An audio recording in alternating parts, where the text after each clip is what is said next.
In Ojota, everyone knew the bread seller with his sparkling eyes and curvy body.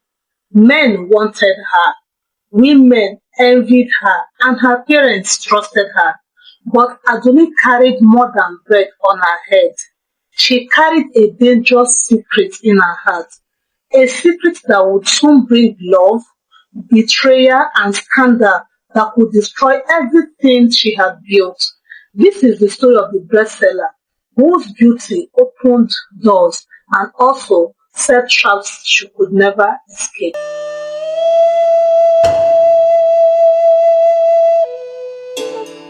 The sun was already rising over the busy streets of Lagos, painting the sky with shades of orange and gold. Traders were opening their shops. Danfo buses were honking loudly as conductors shouted, Oshodojolegba CMS, and pedestrians hurried along with tired faces. Among the crowd, one figure always stood out, Adunni the bread seller, balancing a big tray of freshly baked agege bread on her head. She moved gracefully through the noisy streets of Ojota. She wore a simple top and trouser, yet her beauty shone brighter than anything money could buy. Her skin glowed like palm oil under the morning sun. Her waist curved in a way that made men turn their heads, and her eyes sparkled with a charm that seemed almost dangerous. Fresh bread, fresh hot bread, though, she called out in her sweet, clear voice that always drew customers to her side. So women hissed quietly as she passed. See as she dey waka like queen. Ordinary bread seller, oh, one market woman muttered. But the men smiled too much whenever Adunni was around. Some would buy more bread than they needed just to hear her voice. Others would stop her with flimsy excuses.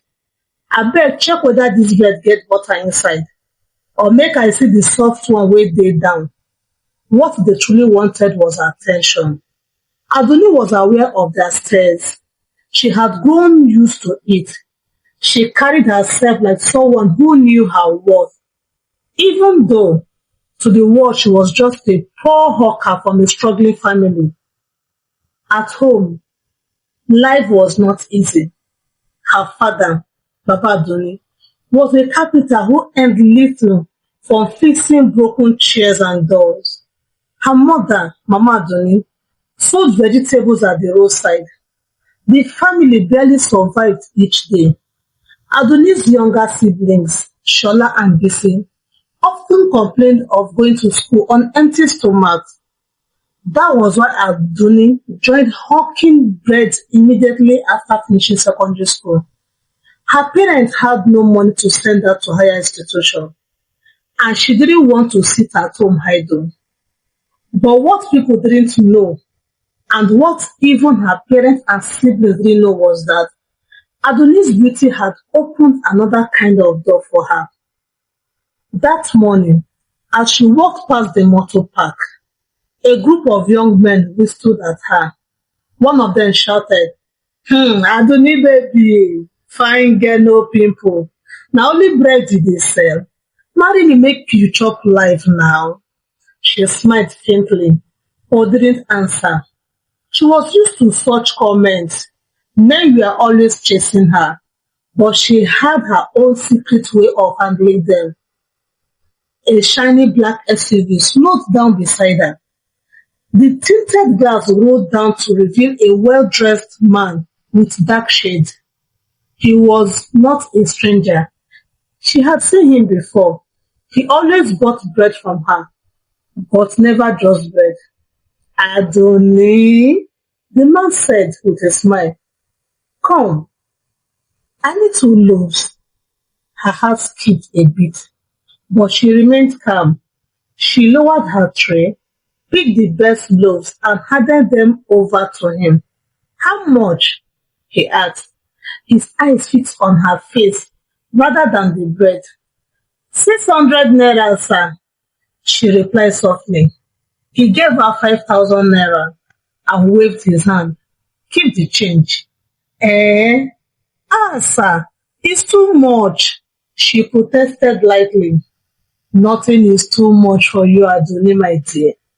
Call me later, he said, slipping a small card with his number into her hand. Then he drove off, leaving a trail of dust and admiration from onlookers. The market women shook their heads. Hmm, see this girl. Bread business they pay well. Oh. One of them said sarcastically. Adunni only smiled to herself and adjusted her tray. She continued hawking, her mind already racing with thoughts of what the evening might bring. When she got home later that day, Mama Adunni was pounding yam in the backyard. Adunni, my daughter, welcome. How is market? She asked, sweat dripping from her forehead. Market was fine, Mommy, Adunni said, setting down her empty tray. I sold everything. Ah, Alhamdulillah, Mama Adunni said happily.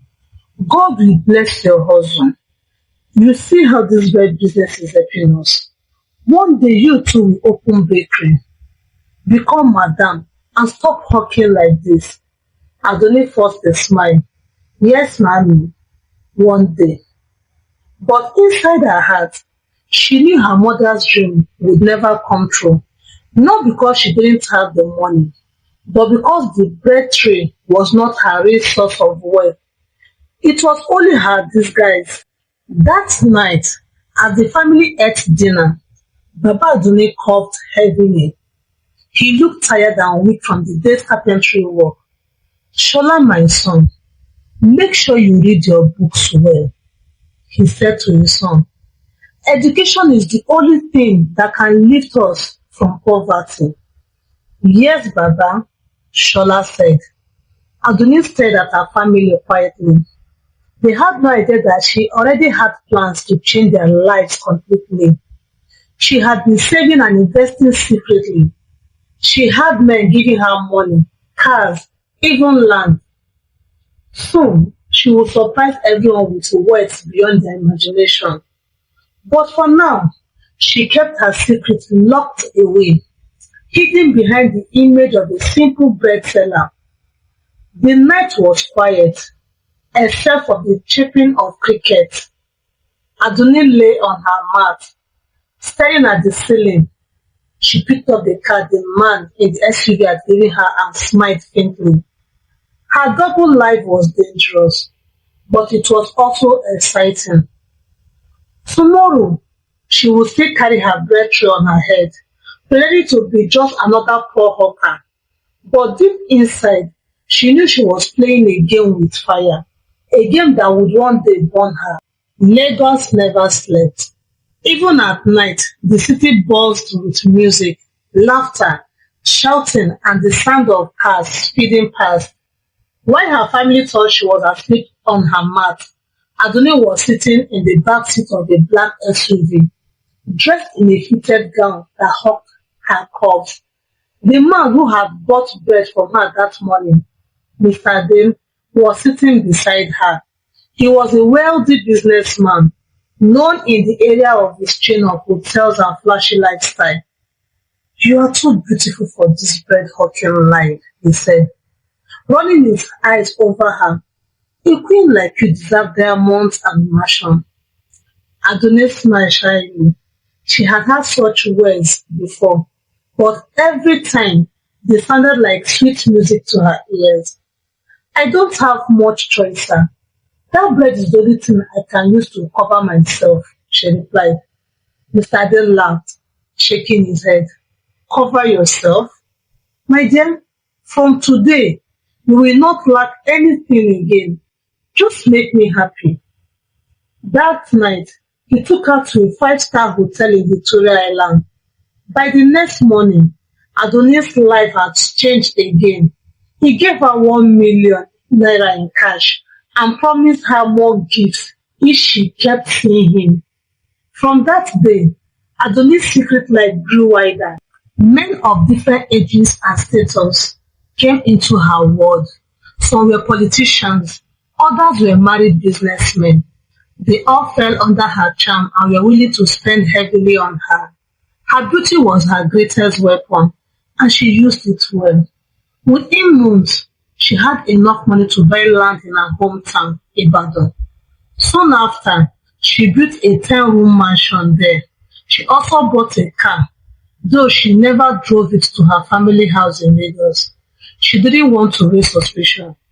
Instead, every morning she still balanced the bread tray on her head and walked the streets as if nothing had changed.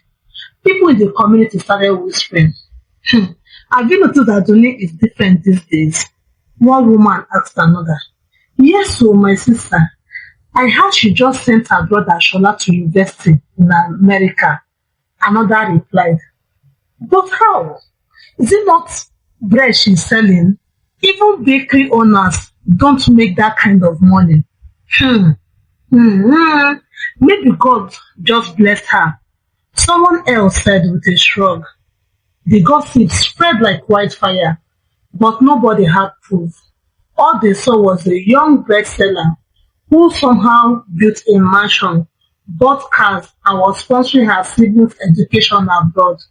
Yet, she still hawked bread on the street like nothing had happened. At home, her parents were confused but happy. One evening, Baba Adunni sat with her. "My daughter, you have been a great blessing to this family. Only God knows how you are doing it. You have sponsored Shola and Bisi, and you are even helping us with food and house rent. But my dear, why not open a bakery? Why continue hawking bread on the street?"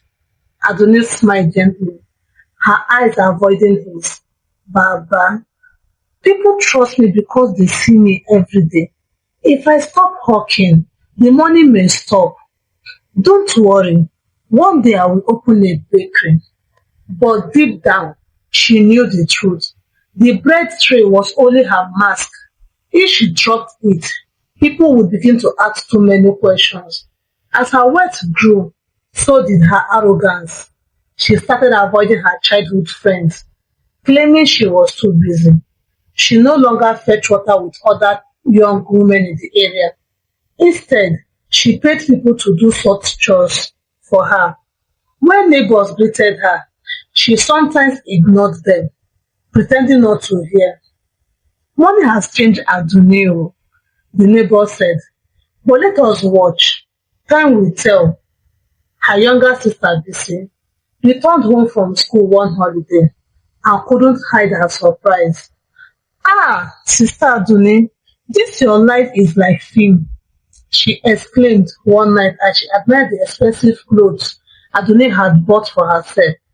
"See all these designers, see perfume. Even my friends in school are jealous of me. They ask where my family gets money from, and I tell them it's bread business." So Adunni laughed, shaking her head. "Yes, let them believe it. Don't tell anyone anything else. Bread is the only story we are telling the world."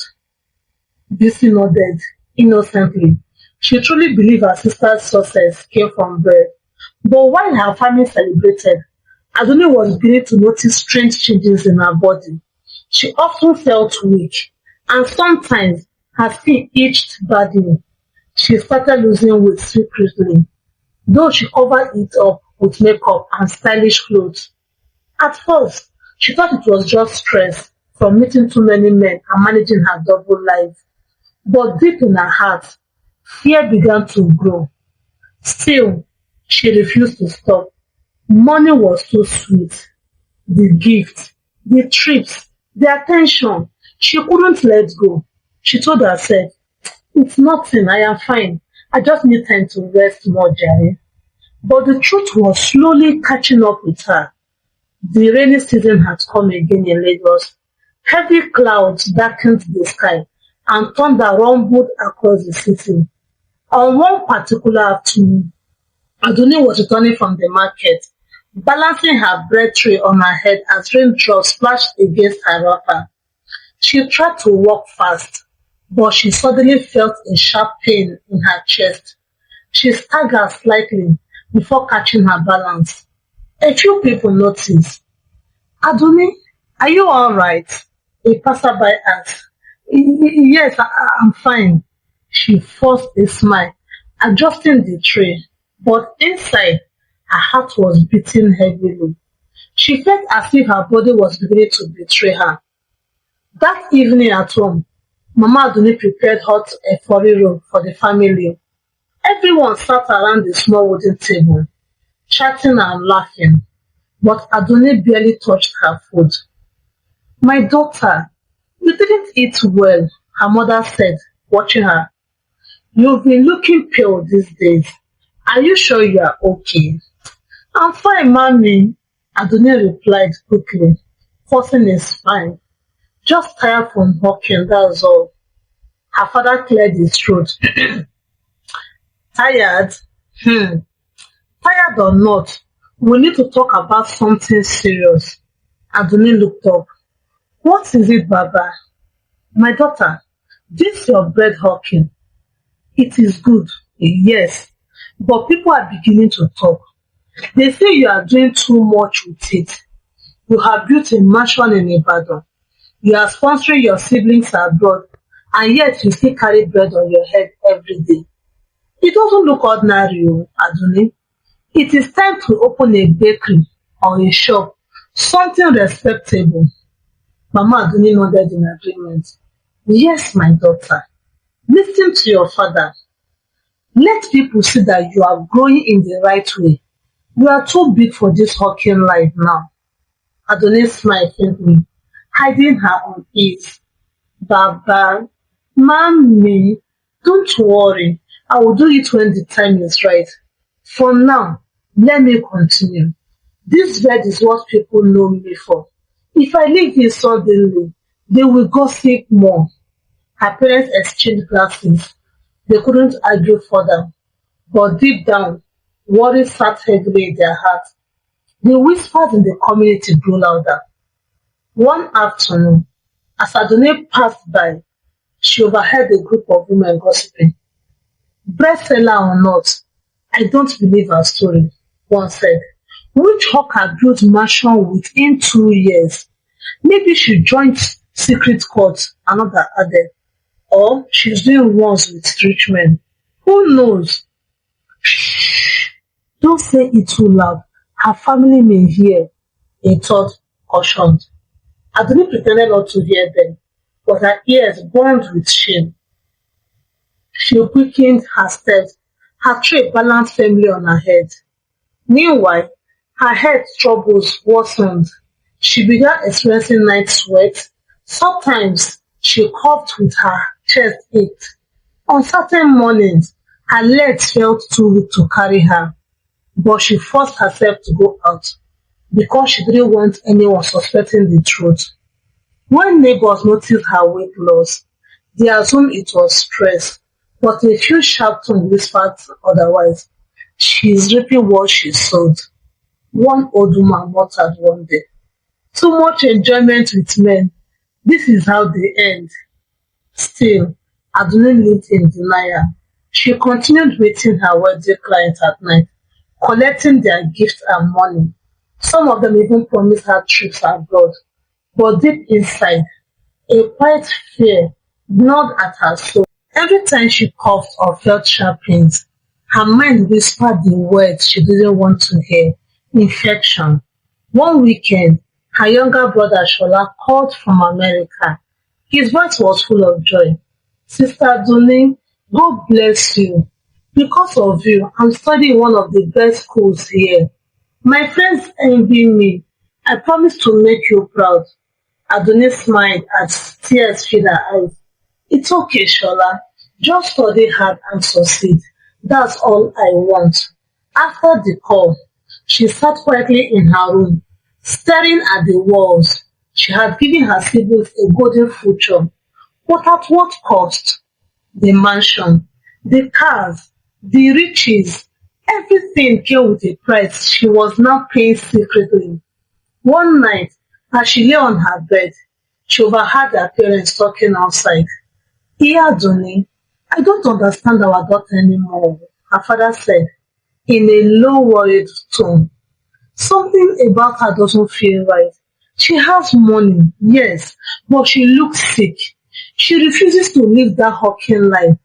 I am afraid, my wife. I am afraid, though. Mama Adunni sighed deeply. Me too.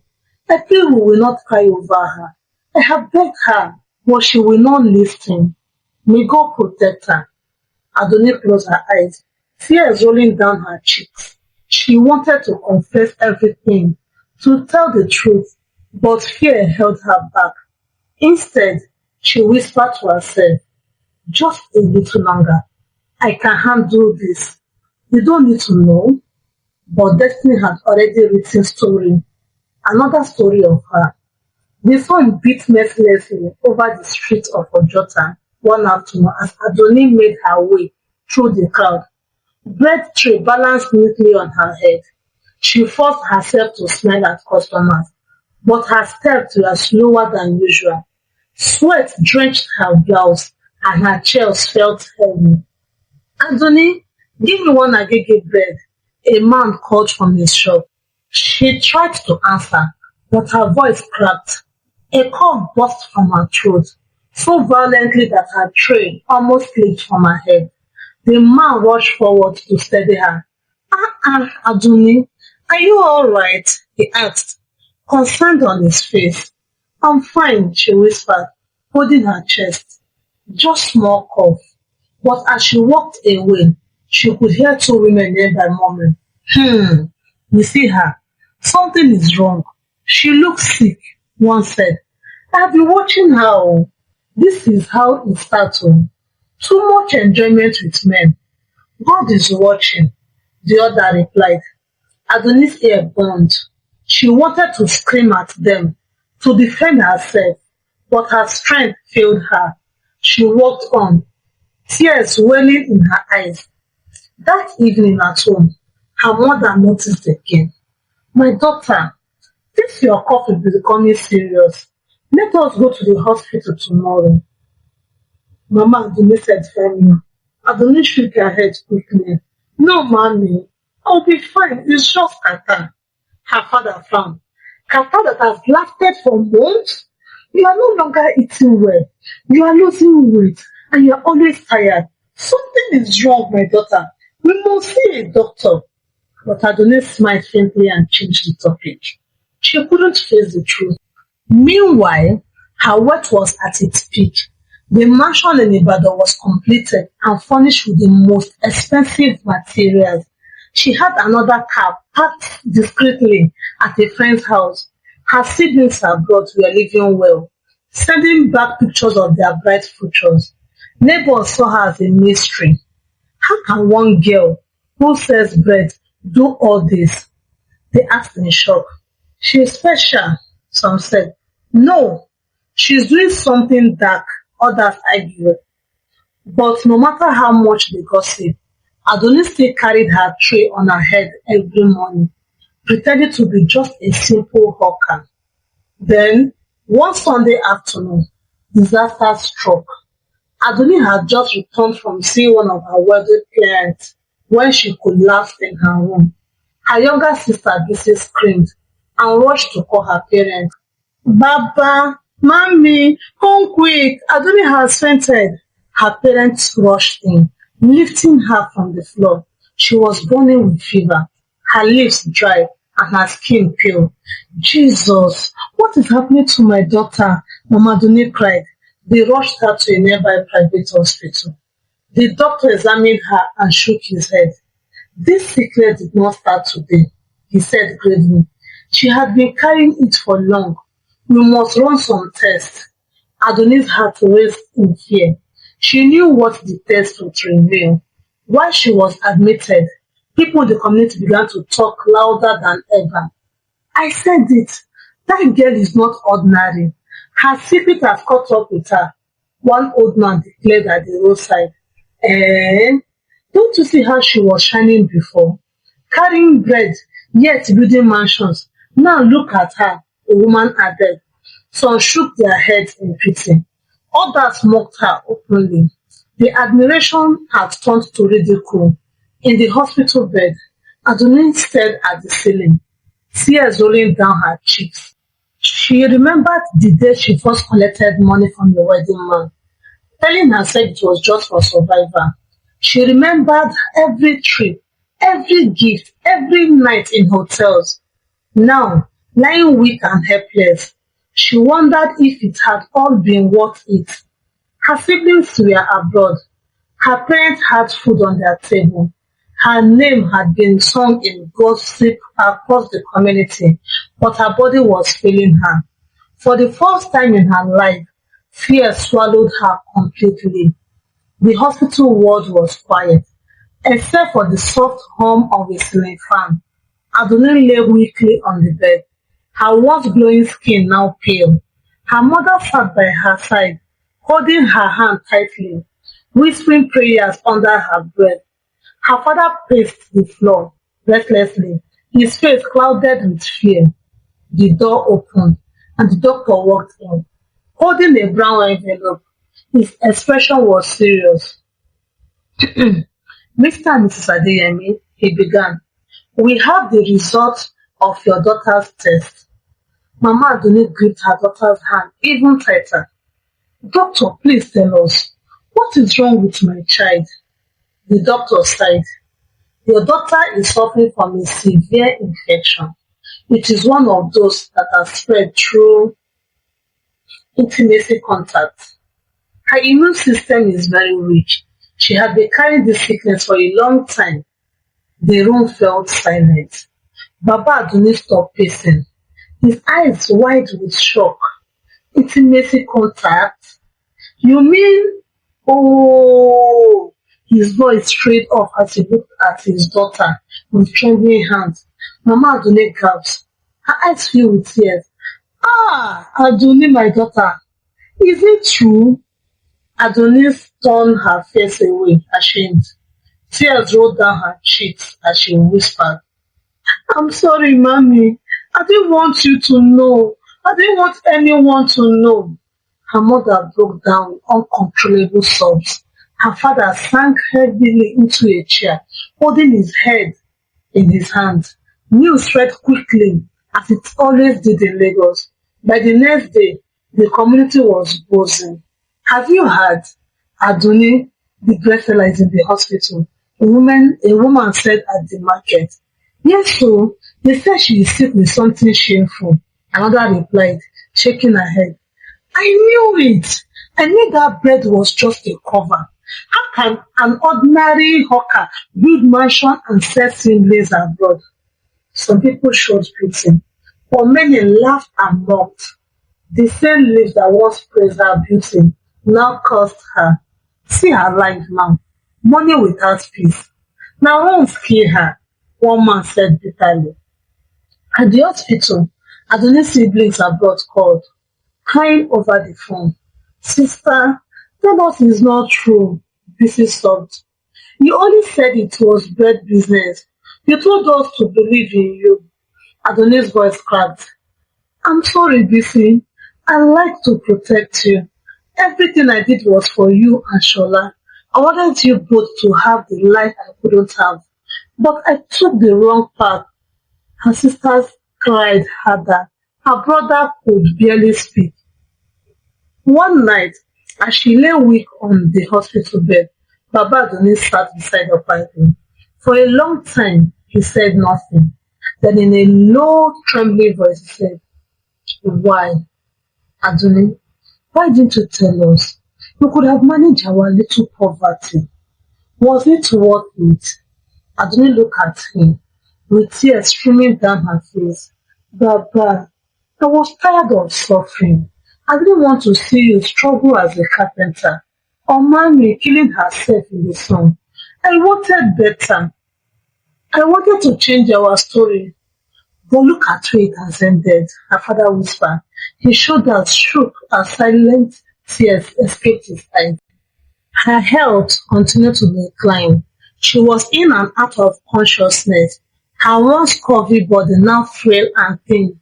The expensive clothes, the perfumes, the mansion, all of it meant nothing as she lay helpless. The hospital bills piled up, but none of the wedding men who once chased her came to help. Not a single one. They had used her, enjoyed her, and abandoned her. It was only her poor parents, the same ones she thought she was helping, who now ran around to save her. But it was too late. One fateful morning, as the first light of dawn entered through the hospital window, Adunni whispered weakly to her mother, "Mommy, pray for me. I don't want to die like this." Her mother wept, holding her close. "You will not die, my child. God will heal you." But by evening, her breathing slowed. She whispered her siblings' names one last time, then closed her eyes forever. The bestseller secret had finally destroyed her. When her body was brought back home, the entire community gathered. Some shook their heads in pity, others muttered in scorn. So this is how she ended. All the money, the mansion, the wealth wasted. Her parents buried her with tears and heavy hearts, while her siblings returned from abroad in shame. The story of Adunni the Beautiful bestseller became a lesson whispered from one home to another. Adunni's burial was a quiet but heartbreaking event. The once beautiful girl, who has dazzled the whole community with her riches, was lowered into the ground with nothing but a white cloth wrapped around her frail body. Her mansion stood tall, but empty. Her flashy car was parked untouched. The perfume, the designer bags, the shoes, all meaningless now. Her parents wept bitterly as the coffin was covered with sand. Neighbors whispered among themselves, "Child, she was too young though. If only she had been patient. All that money, yet she couldn't buy her life back." Some shook their heads in pity, others smirked in mockery. But one thing was clear: her story had become a warning. In the weeks that followed, her siblings returned from abroad for the funeral. They were heartbroken, ashamed, and confused. Bisi, her younger sister, spoke through her tears. "She sacrificed for us, but in the wrong way. If only she had trusted God, if only she had waited, she would still be alive today."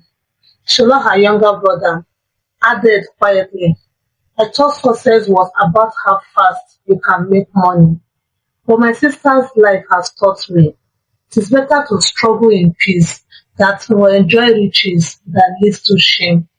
Their words spread and people began to reflect. Even the young girls in the community, who once admired Adoni's beauty and lifestyle, began to whisper, "Did you hear? All her wealth was from men, and see where it ended her. Me, I would rather manage my Akara business in peace than end up like her." Adunni had become a lesson, not just for the family, but for the whole community. Meanwhile, her parents tried to pick up the piece of their shattered lives. Baba Adunni returned to his carpentry. Mama Adunni went back to selling roasted plantain. Life was hard, but they had peace, and in the quiet of their little home, they often repeated one thing to their children and anyone who cared to listen. Money that comes too quickly will fly away just as quickly. A short road may look easy, but sometimes it leads to destruction. Be patient, work hard, trust God. Her mansion eventually fell into ruins, overtaken by weeds. Strangers who passed by would point and say, "That used to be Adoni's house," the bestseller who became rich overnight. But her wealth couldn't save her. Her name had become a proverb. Parents use it to warn their children. Pastors preached sermons from it, and the youth never forgot the story of the bestseller secret. Adoni's story ended in tragedy, but her life became a timeless message. Do not envy sudden wealth. Behind every glitter, there may be a secret too heavy to carry. Thank you for listening to the story of Adoni the bestseller. What do you think? Do you think the parents did right by not moving into Adoni's mansion, knowing fully well that she went through all that just for the family and yet they allow her wealth to waste. What do you think? I want to know in the comment section. And please do well to subscribe to this channel for more interesting and educative story. Please like, comment what you think, and see you in my next one. God bless you.